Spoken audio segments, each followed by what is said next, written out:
할렐루야. 제가 그동안 목회하면서 여러 차례 로마서 강해를 했습니다. 네, 다시 한번 로마서 강해를 하려고 합니다. 어쩌면 제 목회에서 마지막 로마서 강해가 될 것 같다 하는 생각이 드는데요.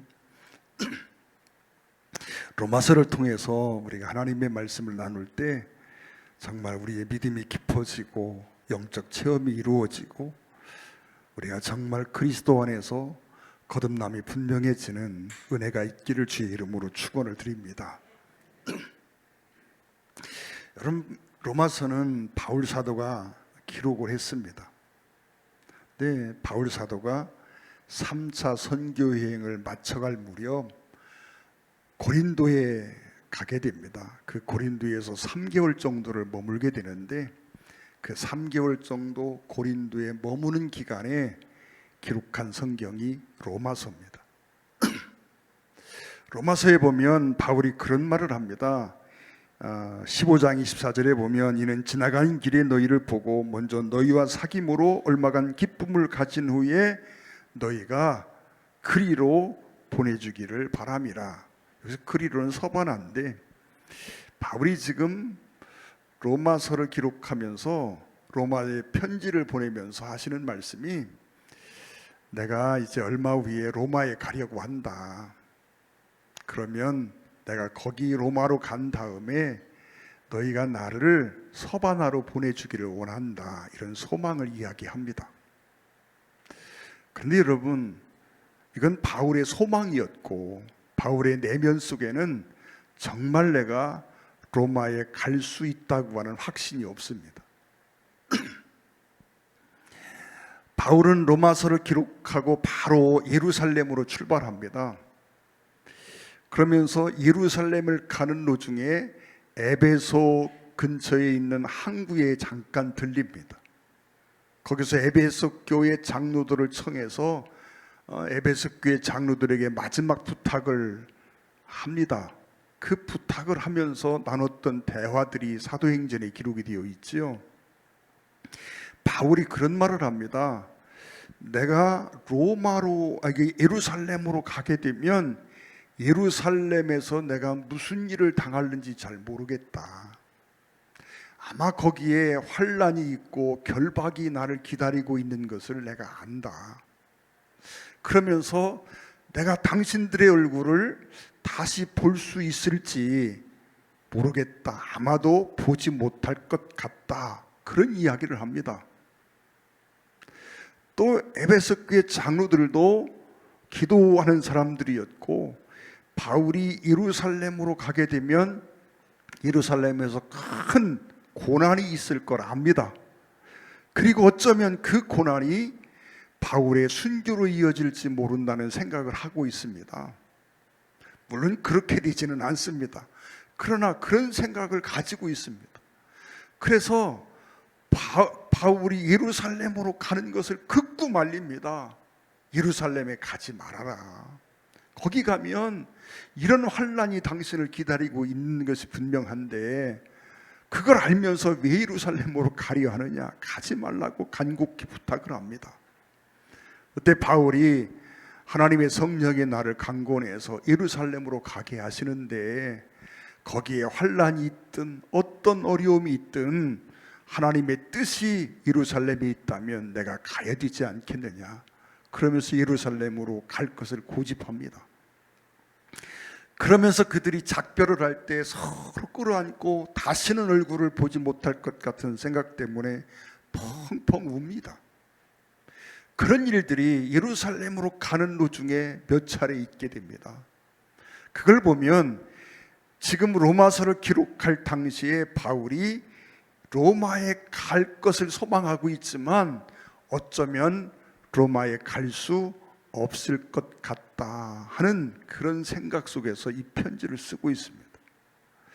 내가 로마를 가지 못해도 로마에 있는 성도들에게 정말 도움을 주고 그들의 믿음을 새롭게 해주고 그들이 정말 신앙생활을 잘 할 수 있도록 도울 수 있는 방법이 무엇일까 생각하면서 로마서를 기록합니다.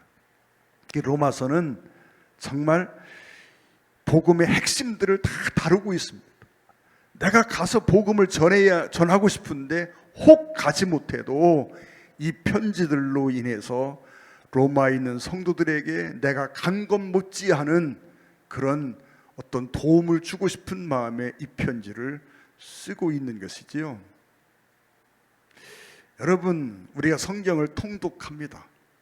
많은 분들이 성경 통독에 대한 어떤 간절함이 있고 또 욕심이라고 표현하면 좀 그럴까요? 욕심이 있어서 성경을 내가 몇 독하고 이런 목표들을 세웁니다. 여러분, 성경 전체를 몇 독을 하는 것보다는 성경 전체를 몇 번 읽었으면 집중해서 읽어야 되는 성경들이 있습니다. 여러분, 시편을 한 번 읽었다면 로마서 같은 경우는 최하 50번은 읽어야 되는 성경이거든요. 비중을 그렇게 둬야 합니다. 사도행전 우리에게 정말 중요한 성경이지요. 근데 사도행전을 한 번 읽었다면 최하 로마서는 10번, 20번은 읽어야 하는 성경이고, 그런 가중치가 있는 성경이 로마서입니다. 역사적으로 로마서를 읽고 변화된 많은 사람들이 있습니다.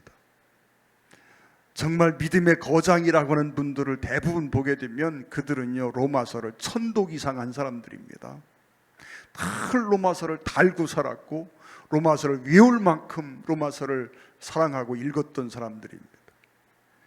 대표적인 인물을 몇 사람 생각해 보면 어거스틴 같은 사람이 있습니다. 여러분, 어거스틴은 정말 젊은 시절 너무나 방탕한 삶을 살았던 것 우리가 알고 있습니다. 술, 주색 잡기 또는 노름, 별것에 다 빠져가지고 온갖 방탕한 삶을 살았던 사람이고, 그의 어머니는 우리가 모니게입니다. 모니카입니다. 이 모니카가 아들이 신앙에서 떠나서 방탕한 모습을 보면서 늘 가슴 아파 울며 애통하며 기도합니다. 그러자 우리가 아는 유명한 이야기 하나가 있습니다. 아모로스 주교가 이 모니카에게 말합니다.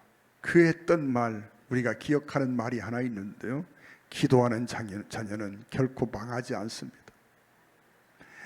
이 아모로스 주교가 이 어거스틴의 어머니 모니카를 위로하며 했던 말이죠.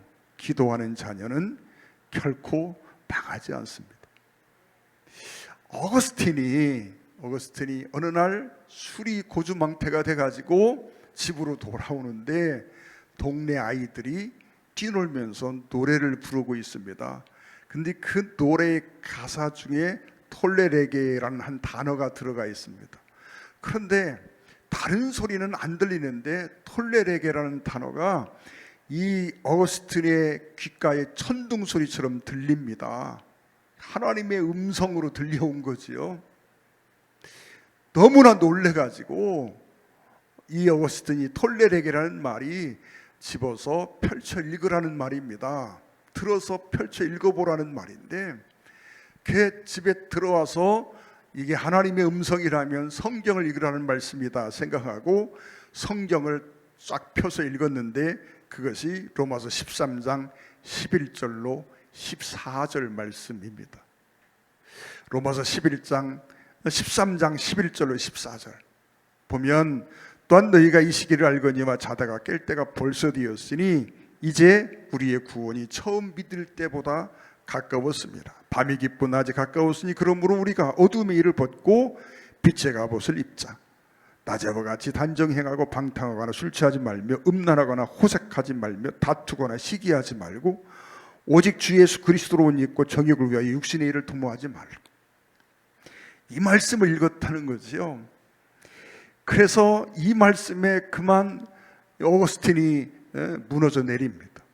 그리고 정말 하나님 앞에 회개하고 성자로 거듭나는 계기가 되는데, 이후에 어거스틴은 로마서를 1000번 이상을 읽습니다. 그리고 로마서 주석을 씁니다.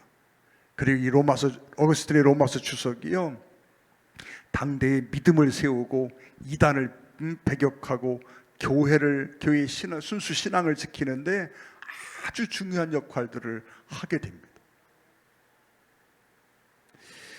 여러분, 마틴 루터 우리가 잘 압니다. 종교개혁을 이뤘던 분이죠.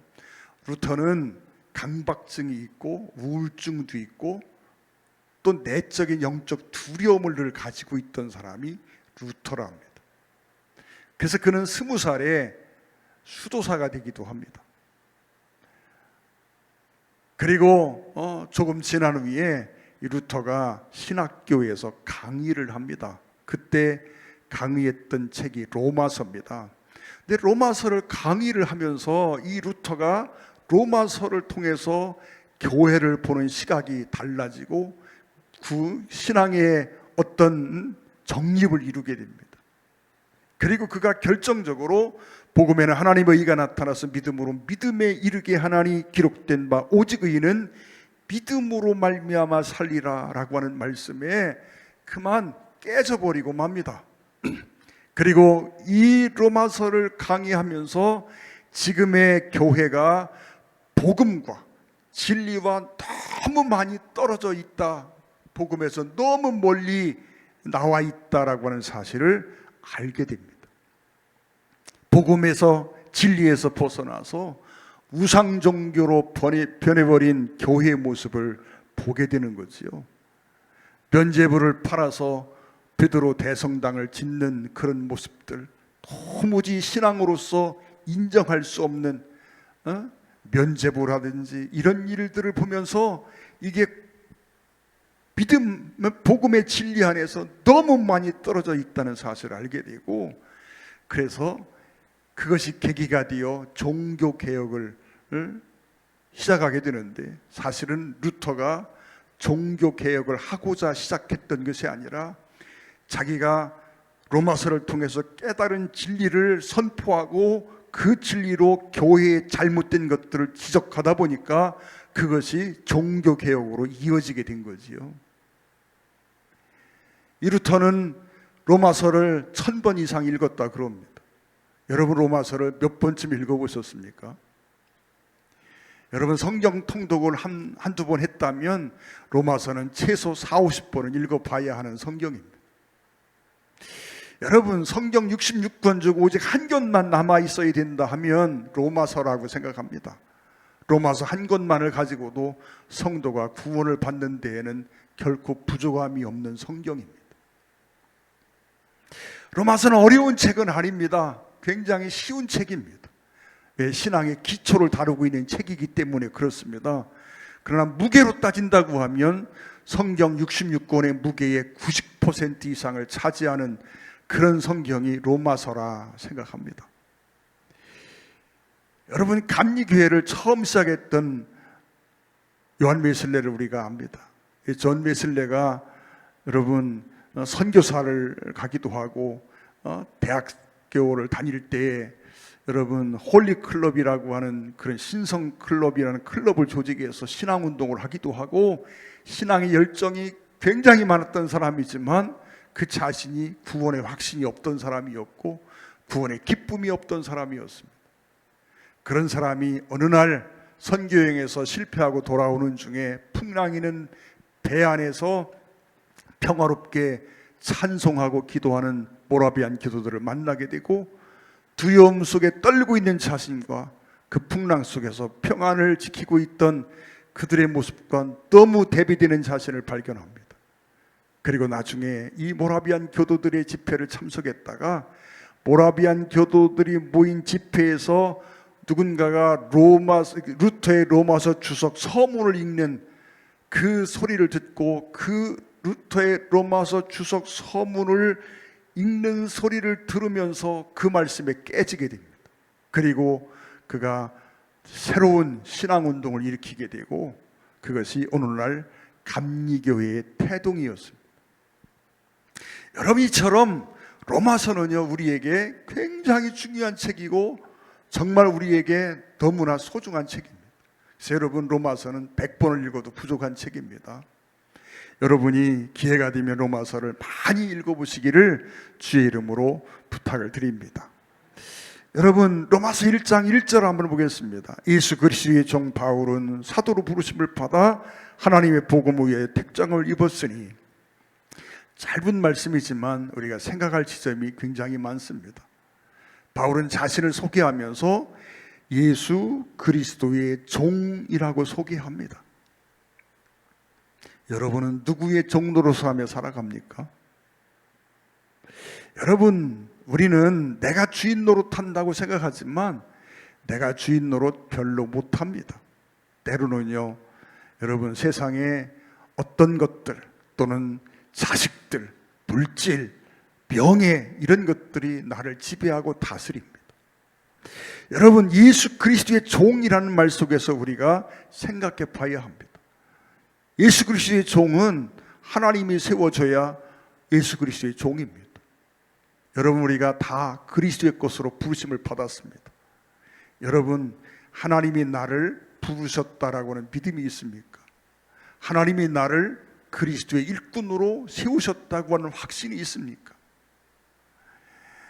내가 집사가 되고 권사가 되고 장로가 되고 목사가 되었는데 이것이 사람이 내게 준 것이 아니고 또 교회라고 하는 어떤 기관이 나에게 준 것이 아니라 하나님께서 하나님의 뜻으로 나를 성도로 세우시고 나에게 이 직임을 주셨다라고 하는 믿음을 가지고 사십니까? 여러분, 우리 마음속에 정말 하나님이 나를 예수 그리스도의 종으로 세웠다고 하는 믿음을 얼마만큼 가지고 살고 있을까요? 오늘 한번 그 믿음을 한번 점검해 보는 시간이 되었으면 좋겠습니다. 하나님께 쓰임받는 사람이 하나님의 종입니다. 여러분, 정말 주님에게 쓰임을 받고 있습니까? 주님의 종로로 타고 있습니까? 마귀 종로로 타고 있습니까? 여러분, 우리가 살아가면서 다른 사람을 섬기는 삶을 삽니다. 그런데 여러분, 우리가 누구에게 종로로 타는 마음을 가지고 정말 가족을 섬기고 이웃을 섬기고 성도를 섬깁니다. 근데 여러분, 그 섬김이 내가 그리스도의 종이라고 하는 위치에서의 섬김일까요? 아니면 다른 위치를 가지고 내가 섬기고 있을까요? 여러분, 주님께 쓰임을 받아야 합니다. 예전에 그런 질문을 한번 해본 적이 있습니다. 오늘 한번 다시 한번 물어볼까요? 옆에 있는 성도 손을 잡고 한번 질문 한번 해보십시오. 마귀에게 쓰임 받은 적이 많습니까? 주님에게 쓰임 받은 적이 많습니까? 한번 인사 나눠보세요. 여러분, 우리가 살면서 참으로 불행하게도요, 주님에게 쓰임 받는 시간보다 마귀에게 쓰임 받는 시간이 꽤 많다는 사실을 알아야 합니다. 여러분, 우리는 주님의 종입니다. 주님에게 쓰임 받아야 하고 주님의 일을 해야 합니다. 여러분, 종은요, 주인을 기쁘게 하는 사람입니다. 종은 스스로 영광을 취하지 않습니다. 주님에게 영광을 돌리는 사람이 종입니다. 여러분, 내가 영광 받기를 기뻐하는 사람일까요? 주님을 영화롭게 하기를 기뻐할까요? 나 때문에 주님이 영광을 받으신다면 그것으로 만족하고 행복할 수 있어야 합니다. 바울은 내가 예수 그리스도의 종이라고 말합니다. 또 바울은 그렇게 말합니다. 예수 그리스도의 종 바울은 사도로 부르심을 받았다. 사도란 말의 의미를 우리가 너무 잘 압니다. 영어 성경으로 엠베세더, 대사입니다. 보냄을 받은 자입니다. 여러분, 예수님의 12제자만 사도일까요? 바울도 자기가 사도라고 말합니다. 여러분, 주님에게 직접 사사를 받은 사람이 사도인 건 맞습니다. 그러니까 의미상 생각하면 저와 여러분은 다 파송을 받은 자고 보냄을 받은 자입니다. 우리는 살아가면서 우리가 가져야 될 기본적인 자세, 삶의 자세 중 믿음 중에 하나가 여러분, 나는 그리스도의 종이고 주님이 나를 여기에 당신의 일을 위해서 파송하셨다라고 하는 믿음입니다. 여러분, 내가 직장 생활을 하면서 주님이 나를 이 직장에 보내셨다라고 하는 믿음으로 오늘을 살고 있습니까? 내가 어디에 있든지 주님이 나를 지금 이 자리에 보내셨다라고 하는 믿음으로 살아야 합니다. 여러분, 그것이 꼭 직장만이 아닙니다. 우리의 삶의 모든 환경 속에서 마찬가지입니다.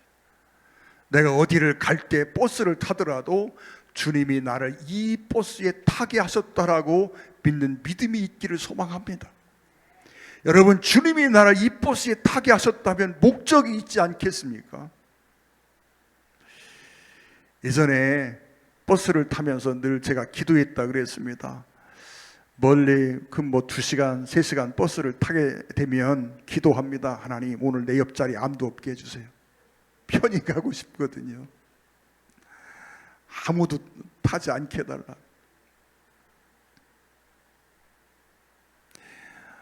저희 사람이 예전에 제가 그 얘기를 했더니 하는 말이 있습니다.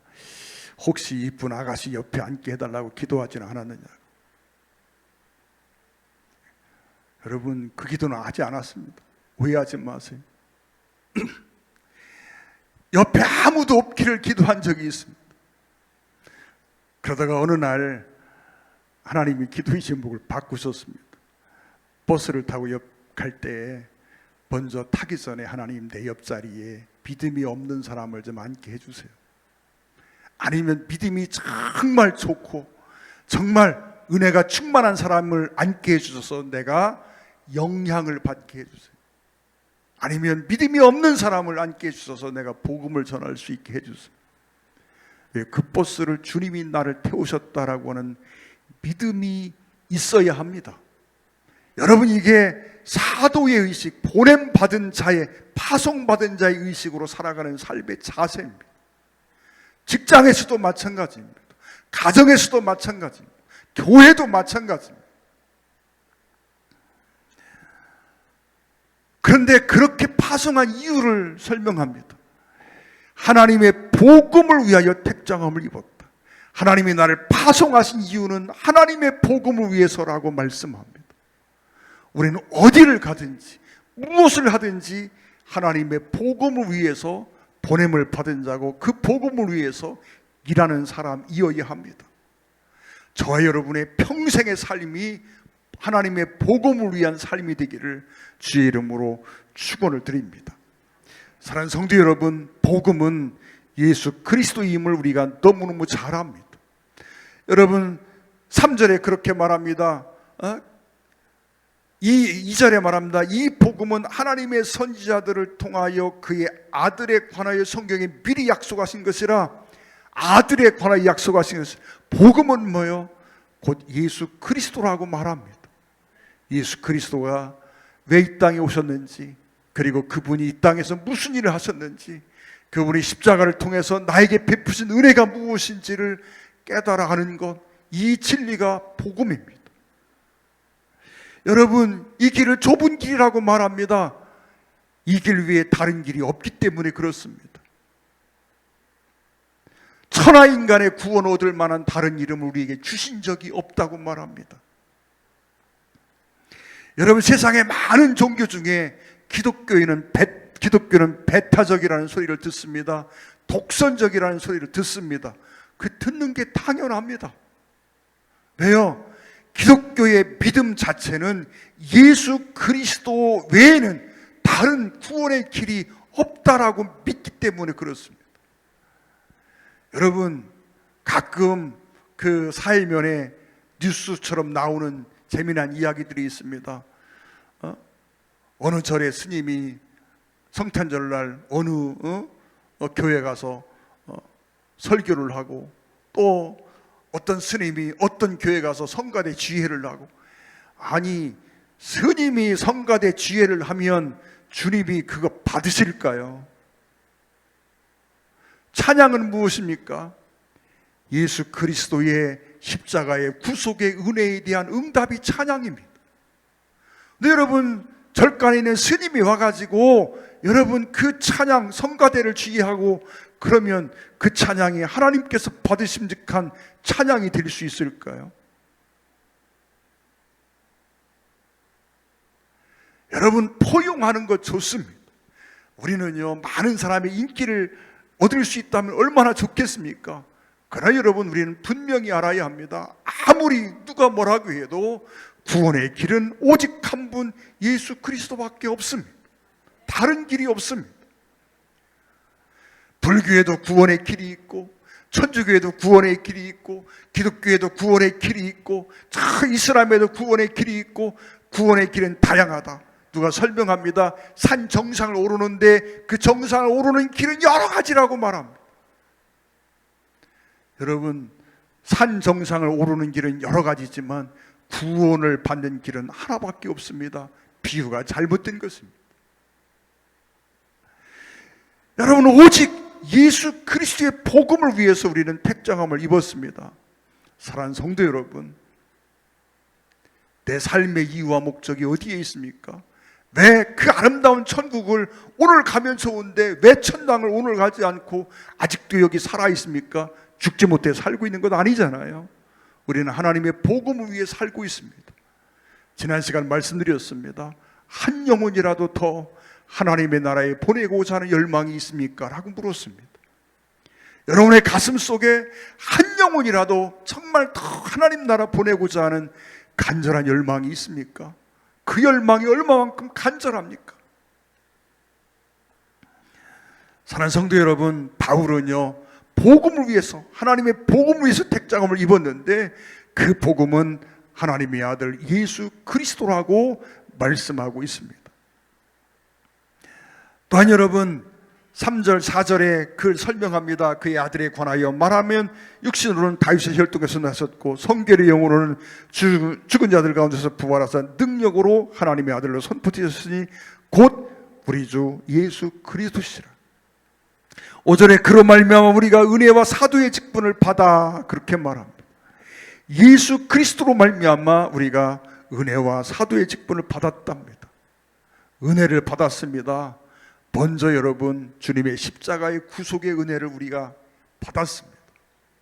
그러나 여러분, 우리는요, 이 은혜가 날마다 내 안에 새롭게 솟아나야 합니다. 제가 가끔 말씀드립니다. 간증을 하면 10년 전 받은 은혜를 간증합니다. 여러분, 오늘 받은 은혜를 간증해야지 10년 전에 받은 은혜 간증하면 못합니까? 여러분, 10년 전 받은 은혜로 오늘까지 그 은혜 우려먹고 살면 안 됩니다. 우리는 매일매일의 은혜를 받아야 되고 매일매일 새로운 은혜가 우리 속에 있어야 되고 그 은혜로 오늘을 살 수 있어야 합니다. 저 여러분 속에 그 은혜가 충만하기를 원합니다. 또 사도의 직분을 받았다고 말합니다. 은혜와 사도의 직분은 늘 같이 있어야 합니다. 은혜는 있는데 직분이 없어도 문제고, 직분은 있는데 은혜 다 까먹었으면 그것도 문제입니다. 제가 전에 이 부분을 강의하면서 그런 말씀을 드린 적이 있습니다. 제가 목회를 하면서요, 목회가 죽기보다 하기 싫은 적이 있습니다. 어떻게 하면 이 목회를 그만둘까 고민한 적도 있습니다. 목회가 너무너무 힘들고 하기가 싫습니다. 돈이 없어서도 아니고 뭐 세상적인 어떤 어려움이 있어서도 아니고 그냥 목회가 너무너무 무거운 짐이 되는 적이 있습니다. 그때가 어느 때냐면 생활이 어려울 때가 아니라 은혜가 떨어졌을 때입니다. 여러분, 내 속에 성령이 충만하고 은혜가 충만하면요, 먹을 거 없어도요 행복합니다. 먹을 거 없어도요 목회적인 열정으로 가득 차 있습니다. 은혜가 떨어지면요 아무것도 싫습니다. 여러분, 전도서를 강의하면서 메뚜기도 짐이 된다 그러는데요, 은혜가 떨어지면요 정말 메뚜기도 짐이 되는 것 같이 그렇게 목회가 무겁고 힘이 듭니다. 근데 여러분, 은혜가 있으면 신앙생활이 재밌습니다. 목회가 너무너무 재밌고 행복합니다. 다시 태어나도 목회자가 되겠다고 말합니다. 그런데요, 은혜가 떨어지면요 그게 그렇게 무거운 짐으로 다가옵니다. 여러분, 직분은 남아있는데요 은혜는 떨어진 사람이 너무 많습니다. 직분은 안 없어집니다. 목사라는 직이면요 은혜가 떨어져서도 안 없어집니다. 그냥 목회해야 합니다. 장로가 되었는데 정말 은혜는 떨어지고 장로라는 직임만 남아있을 수 있습니다. 여러분, 우리가 지금 내 모습을 봐야 합니다. 내가 교회의 집사고 권사고 장로고 목사인데 직임은 남아있지만 은혜는 다 까먹고 없는 것은 아닌가. 그러면요 우리의 직임을 감당하기가 정말 힘이 들고, 그때부터는요 여러분 직임이 은사도 아니고 은혜도 아니고 직임이요 무거운 짐이 됩니다. 의무로 전락해버리고 맙니다. 의무감 때문에 무슨 일을 합니까? 의무감 때문이라도 일을 해야 합니다. 그런데 여러분, 의무감으로 인하면 너무너무 힘이 듭니다. 여러분, 우리가 자녀를 키울 때 의무감으로 자녀를 키웁니까? 사랑으로 자녀를 키웁니까? 의무감으로 자녀를 키운다면 얼마나 힘이 들겠습니까? 여러분, 제가 우리의 자녀들을 위해서 교육비를 많이 쓰지도 못했지만 평균적으로요, 자녀를 대학을 졸업시키고 직장을 취업할 때까지 들어가는 돈을 누가 계산했는데 1억 몇 천만 원을 계산했더라고요. 자녀를 3명을 키우면 한 5억 좀 들어가야 된답니다. 아니, 세상에 5억이면 얼마나 편안하게 살 텐데. 그렇잖아요. 자녀들은요, 부모에게 효도해야 합니다. 그런데 여러분, 5억이라는 돈이요, 쓰면서도 아깝다 생각하고 씁니까? 더 쓰지 못해서 맘 아파하며 씁니까? 의무감이라면 아까울 겁니다. 우리는 은혜를 회복해야 합니다. 직임은 남아있는데 은혜가 떨어진 경우 정말 여러분, 신앙생활을 포기할 수는 없잖아요. 우리 속에 믿음이 있으니까. 그걸 포기할 수도 없는데 하기가 너무 힘이 듭니다. 여러분, 은혜를 속히 회복할 수 있기를 소망합니다. 여러분, 그리하면 너희도 그들 중에서 예수 그리스도의 것으로 부르심을 받은 자니라 그랬습니다. 예수 그리스도의 것으로, 나는 주님의 것입니다.